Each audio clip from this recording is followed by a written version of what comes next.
엄마, 나는 늘 여기 있었어. 은주가 그 말을 꺼냈을 때 병실은 이상할 만큼 조용해졌습니다. 창밖으로는 늦은 오후 햇빛이 들어오고 있었고 침대 옆 링거액은 아주 천천히 떨어지고 있었어요. 순자 씨는 딸의 얼굴을 바라봤습니다. 처음엔 그 말이 무슨 뜻인지 몰랐습니다. 늘 여기 있었다니. 그건 당연한 말 아닌가. 딸이니까, 누나니까, 가족이니까. 그런데 이상하죠. 당연하다고 생각했던 그 말 속에 은주의 30년이 들어 있었습니다.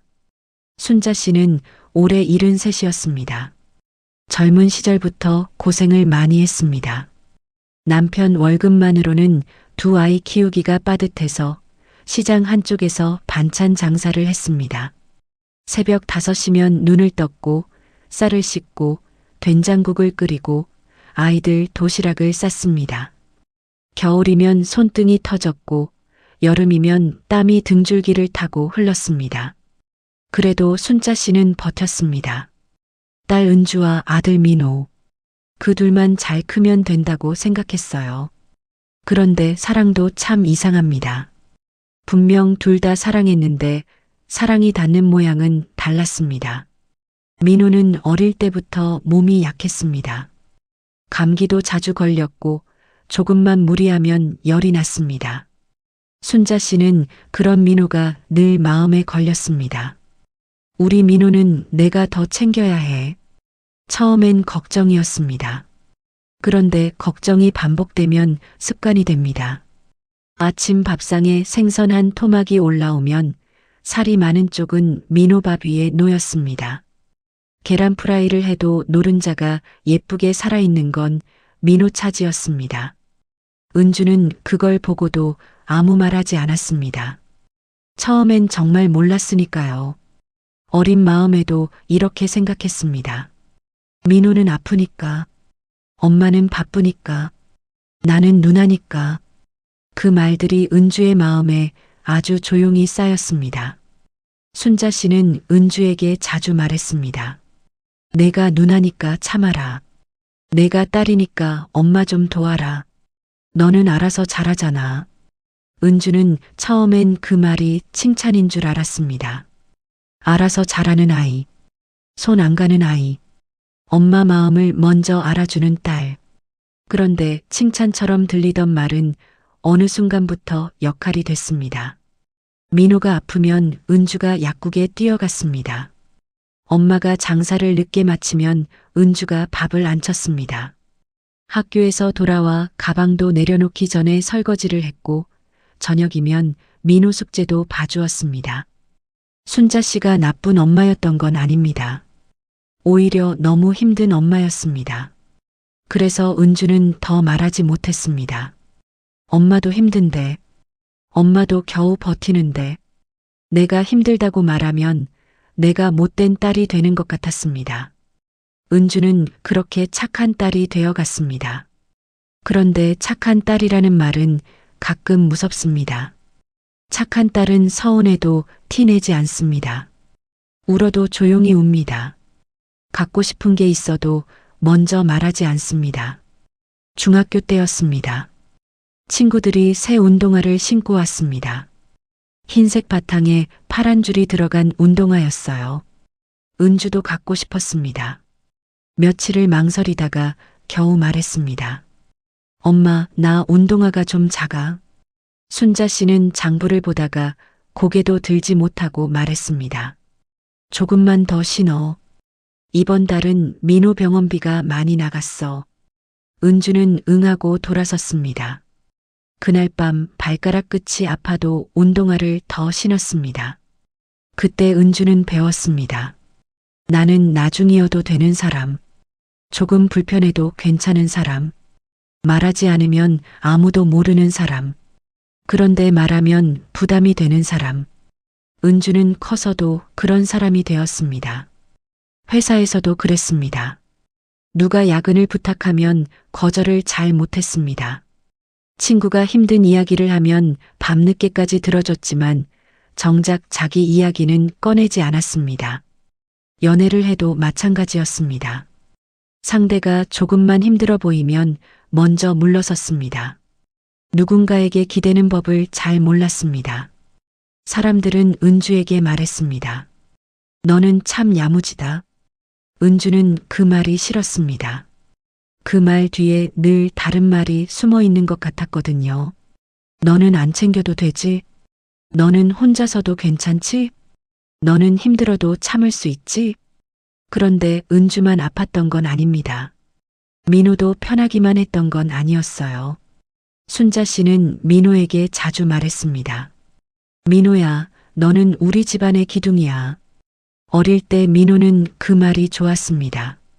엄마가 나를 믿는구나. 내가 엄마의 희망이구나. 그런데 이상하게 나이가 들수록 그 말은 무거워졌습니다. 기둥은 흔들리면 안 되니까요. 시험을 망쳐도 엄마 앞에서는 괜찮은 척했습니다. 회사에서 혼나고 돌아온 날에도 전화기 너머로는 씩씩한 목소리를 냈습니다. 엄마, 나 잘 지내. 정말 잘 지낸 게 아니었습니다. 잘 지내야만 할 것 같았습니다. 엄마가 믿는 아들이니까, 집안의 기둥이니까, 무너지면 안 되는 사람이니까. 은주는 덜 받아서 아팠고 민호는 너무 무겁게 받아서 아팠습니다. 그런데 가족은 오래도록 그걸 몰랐습니다. 세월은 흘렀습니다. 민호는 결혼을 했고 아이도 둘이 생겼습니다. 순자 씨는 아들이 가정을 꾸린 것이 그렇게 기뻤습니다. 아들만 보면 마음이 놓였습니다. 명절이면 순자 씨는 은주에게 먼저 전화했습니다. 은주야, 이번에는 내가 전 좀 붙여와라. 민호네는 애들도 있고 힘들잖니. 은주는 늘 알겠다고 했습니다. 장을 보고 전을 부치고 나무를 묻히고 과일을 깎았습니다. 민호네가 도착하면 순자 씨 얼굴이 환해졌습니다. 우리 민호 왔어? 은주는 부엌에서 그 소리를 들었습니다. 싫은 건 아니었습니다. 민호가 미운 것도 아니었습니다. 그저 마음 한쪽이 조용히 시들었습니다. 그날도 명절이었습니다. 은주는 새벽부터 음식을 했습니다. 허리는 아팠고 손끝에는 기름 냄새가 배었습니다. 민호가 오자 순자 씨는 갈비찜을 앞으로 밀어주며 말했습니다. 많이 먹어. 너 일하느라 고생하잖아.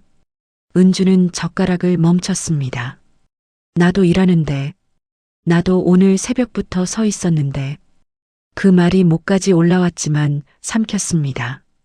늘 그랬듯이 식사가 끝나고 설거지는 자연스럽게 은주의 일이 됐습니다. 거실에서는 웃음소리가 들렸고 싱크대 앞에서는 물소리만 들렸습니다. 그때 순자 씨가 부엌으로 들어왔습니다. 은주야, 과일 좀 깎아라. 민호가 사과 좋아하잖아. 은주는 물을 잠갔습니다. 그리고 아주 낮은 목소리로 말했습니다. 엄마, 나도 사과 좋아해. 순자 씨는 순간 멈칫했습니다. 뭐? 나도 사과 좋아한다고. 순자 씨는 당황해서 말했습니다. 누가 너 안 준댔니? 그냥 깎으라는 거지. 은주는 고개를 끄덕였습니다. 알아. 엄마는 그냥 말한 거 알아.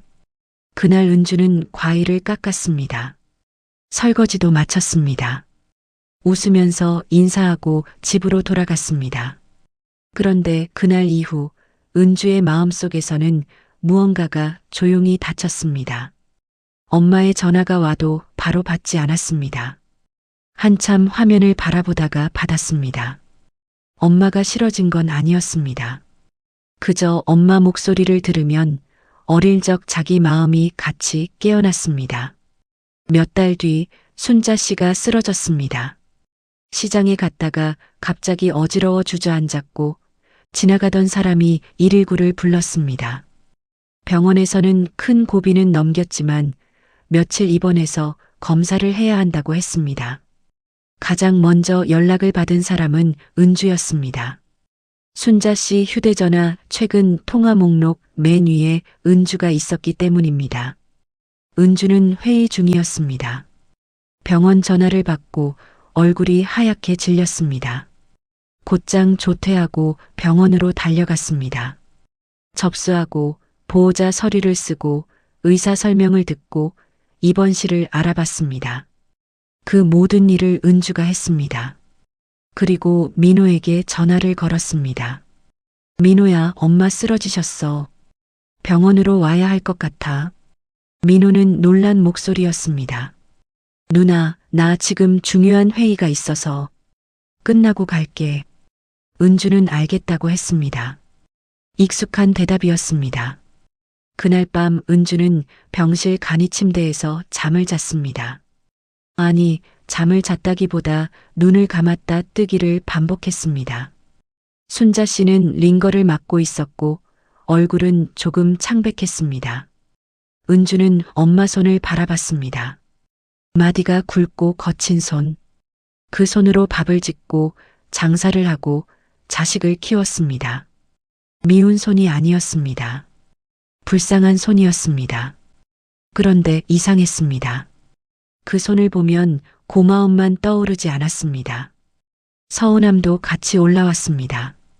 엄마가 이렇게 힘들게 살았는데 왜 나는 온전히 불쌍해하지 못할까?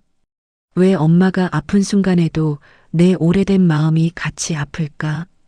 은주는 그게 또 죄스러웠습니다. 다음 날 오후 민호가 병원에 왔습니다. 양복 차림에 피곤한 얼굴이었습니다. 순자 씨는 아들을 보자마자 눈물이 고였습니다. 민호야, 왔니? 민호는 엄마 손을 잡았습니다. 엄마, 괜찮아? 순자 씨는 아픈 중에도 아들을 걱정했습니다. 너 회사는? 바쁜데 괜히 온 거 아니야? 은주는 병실 한쪽에서 그 말을 들었습니다. 괜히 온 거 아니야? 나는 어제부터 여기 있었는데. 나는 회사 일을 놓고 왔는데.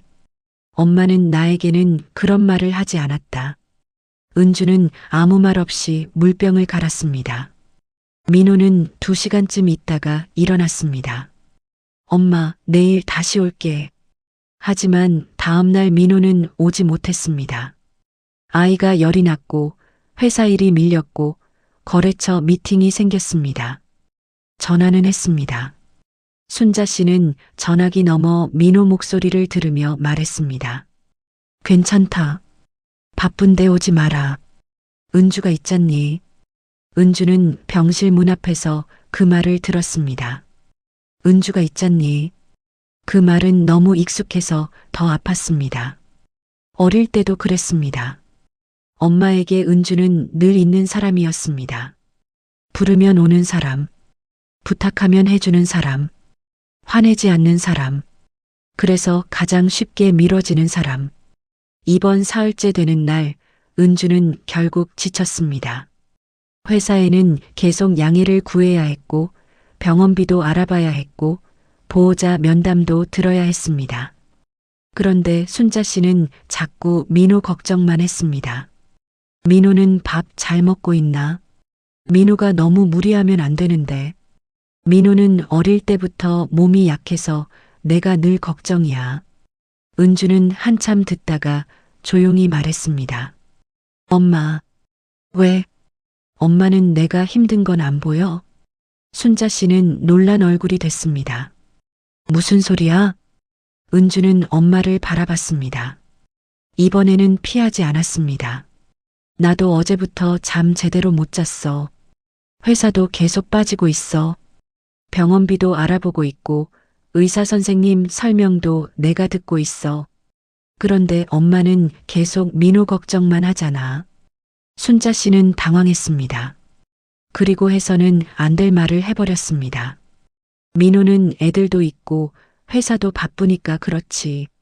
너는 혼자니까 조금 낫잖니. 그 말이 끝나는 순간 병실 안 공기가 얼어붙었습니다. 순자 씨도 자기가 무슨 말을 했는지 뒤늦게 깨달았습니다.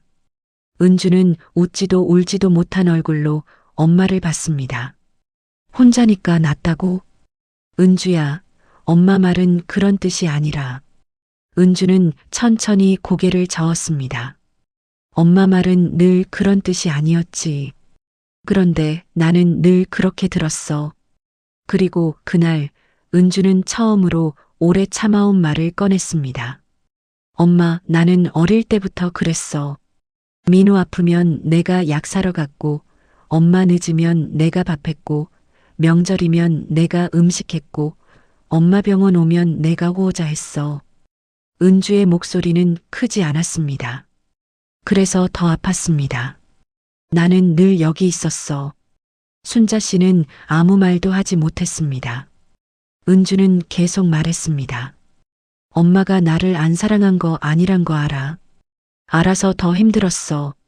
엄마가 나쁜 사람이 아니니까 내가 서운하다고 말하면 내가 못된 딸이 되는 것 같았거든. 은주의 눈에 눈물이 고였습니다. 그런데 엄마, 잠시 숨을 삼켰습니다. 나도 안 괜찮았어. 그 말이 순자 씨 가슴에 박혔습니다. 나도 안 괜찮았어.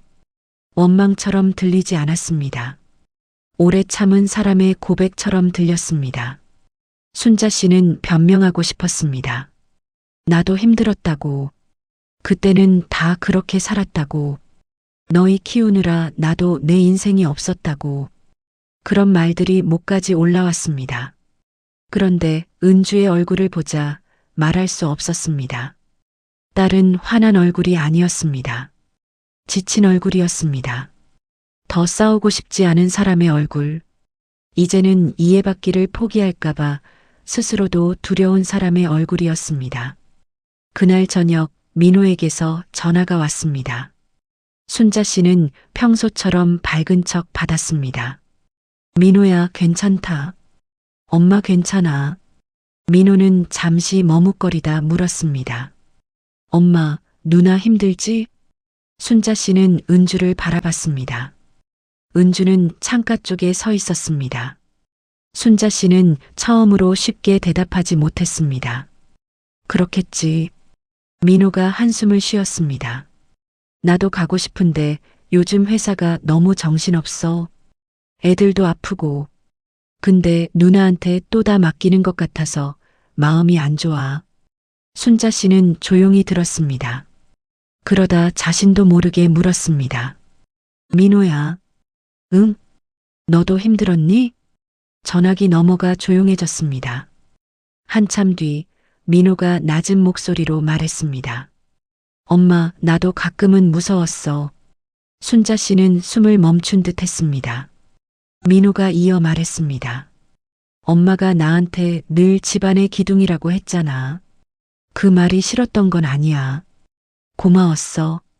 근데 어느 순간부터는 내가 실패하면 엄마 인생까지 무너뜨리는 것 같았어. 민호의 목소리가 조금 떨렸습니다. 회사 힘들어도 말 못했고, 돈 걱정돼도 말 못했고, 결혼하고 나서도 좋은 남편, 좋은 아빠, 좋은 아들 다 해야 할 것 같았어. 순자 씨는 눈을 감았습니다. 민호가 조용히 덧붙였습니다. 누나는 덜 받아서 힘들었겠지만 나는 너무 무겁게 받아서 힘들었어. 그날 밤 순자 씨는 잠을 이루지 못했습니다. 병실 천장을 바라보는데 오래전 장면들이 하나씩 떠올랐습니다. 민호 밥그릇에 생선살을 얹어주던 자기 손. 부엌에서 말없이 설거지하던 어린 은주의 뒷모습. 너는 누나니까 참아라. 너는 알아서 잘하잖아. 너는 우리 집안의 기둥이야. 그 말들이 다 사랑인 줄 알았습니다. 하지만 사랑이라고 해서 다 따뜻하게 닿는 건 아니었습니다.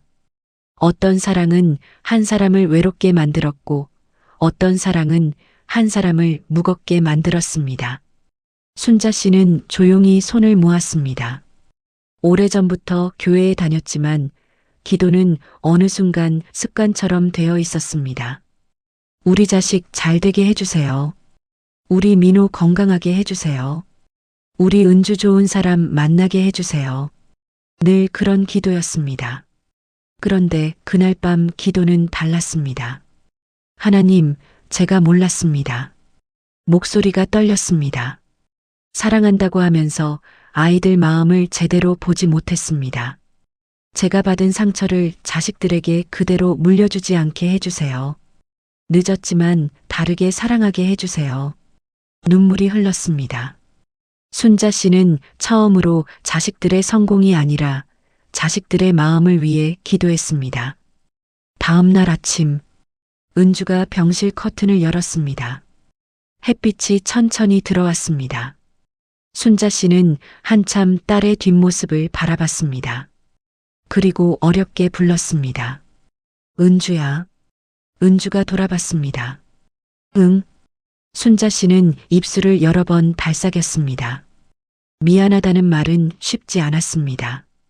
특히 부모에게는 더 어려운 말입니다. 부모는 자식 앞에서 늘 강해야 한다고 배웠고 잘못을 인정하면 권위가 무너지는 줄 알았습니다. 하지만 순자 씨는 이제 조금 알 것 같았습니다. 사과한다고 부모가 작아지는 게 아니라 사과하지 못할 때 사랑이 작아진다는 거요. 순자 씨가 떨리는 목소리로 말했습니다. 엄마가 몰랐다. 은주의 얼굴이 조금 굳었습니다. 순자 씨는 말을 이었습니다. 내가 늘 알아서 잘하니까 정말 괜찮은 줄 알았어.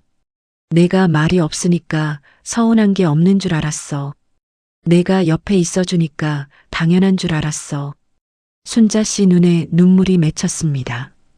그게 아니었는데 엄마가 너무 늦게 알았다. 은주는 아무 말도 하지 않았습니다. 순자 씨는 더듬거리듯 계속 말했습니다. 미안하다.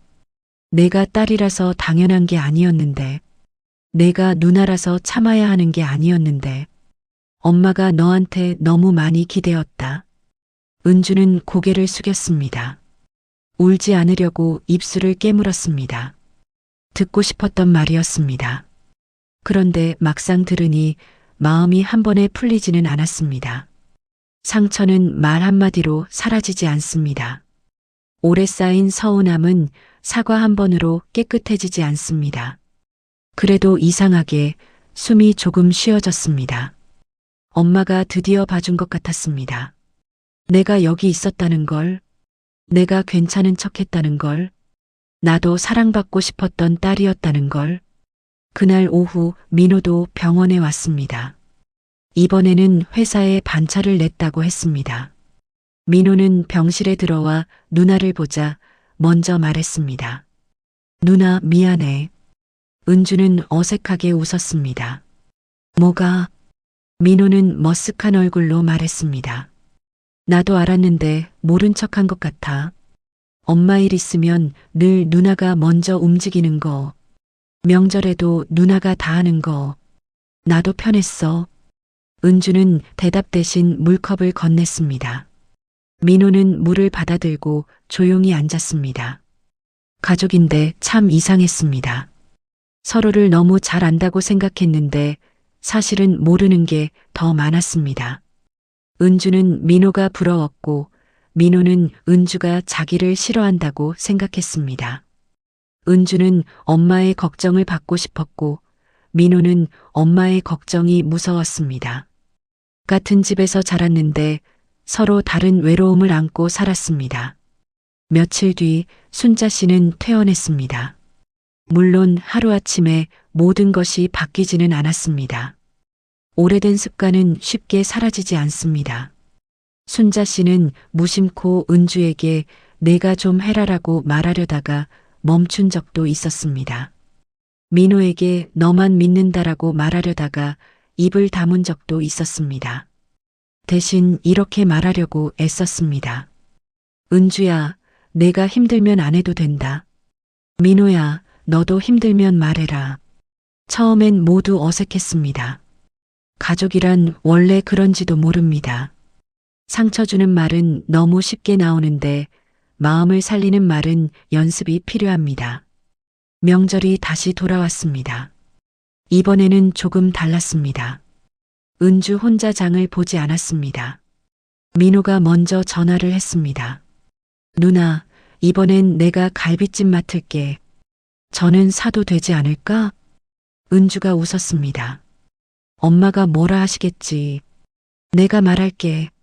순자 씨는 처음엔 못마땅해 했습니다. 명절 음식은 집에서 해야 맛이지.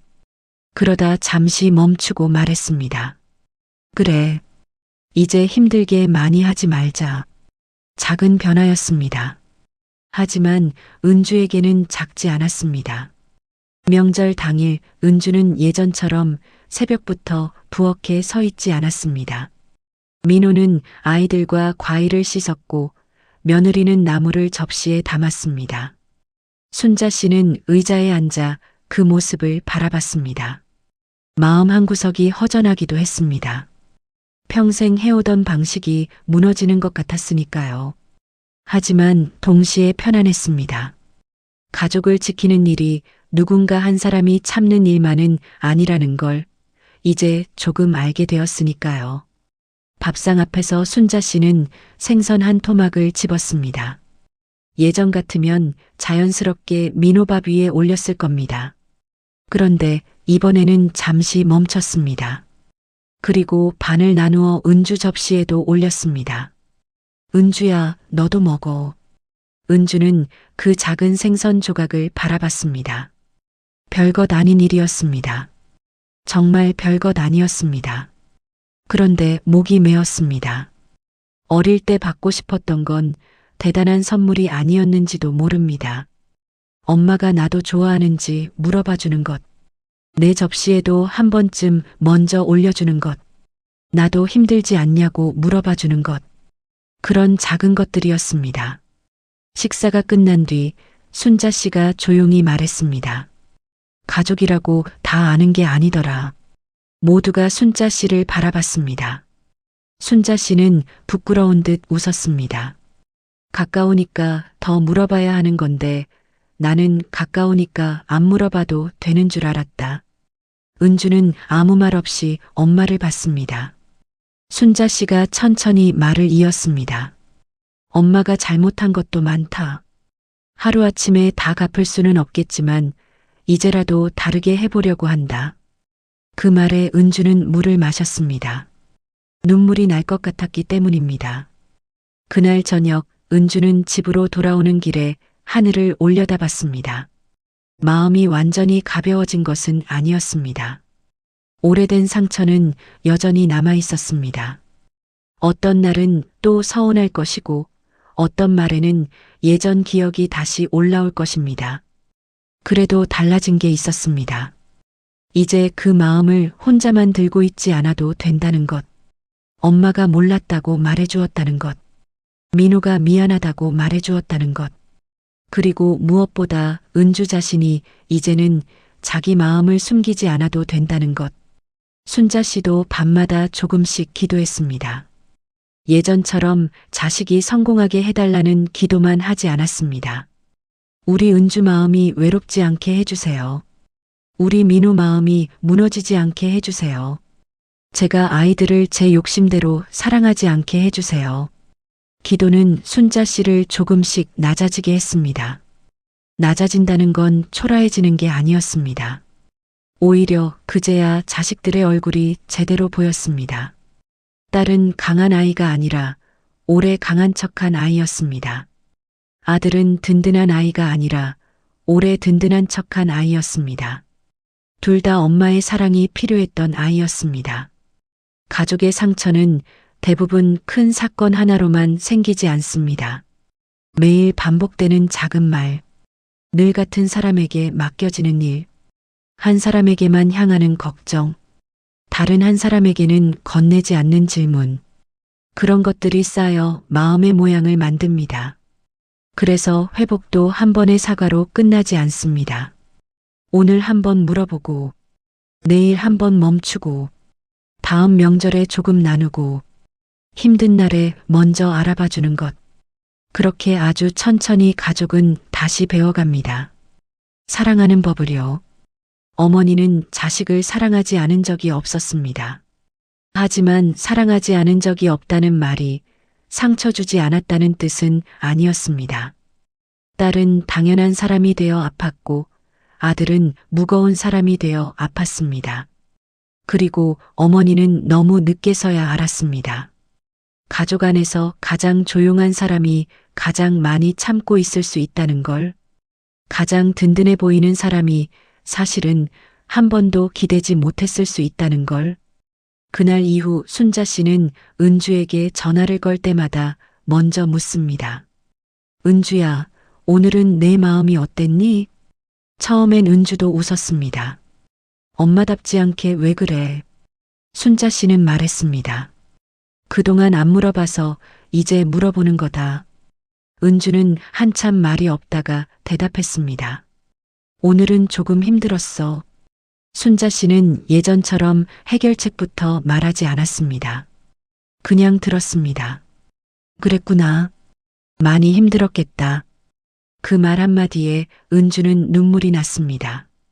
자신이 원했던 건 대단한 해결이 아니었습니다. 그냥 누군가 자기 마음을 알아주는 일이었습니다. 민호에게도 순자 씨는 달라졌습니다. 너는 집안의 기둥이야라는 말 대신 이렇게 말했습니다. 민호야, 너도 기대도 된다. 민호는 처음 그 말을 듣고 웃었습니다. 엄마, 나 다 큰 어른이야. 순자 씨가 말했습니다. 어른도 힘들면 기대하지. 전화기 너머 민호는 한동안 조용했습니다. 그리고 낮게 말했습니다. 엄마, 그 말 좋다. 순자 씨는 그제야 알았습니다. 아들에게 필요했던 건 더 큰 기대가 아니라 기대어도 된다는 허락이었다는 거요. 이 이야기는 누가 나쁘고 누가 착한지 가르는 이야기가 아닙니다. 어머니도 힘든 세월을 살았습니다. 딸도 오래 외로웠습니다. 아들도 오래 무거웠습니다. 가족 안의 많은 상처는 사랑이 없어서가 아니라 사랑하는 방법을 몰라서 생깁니다.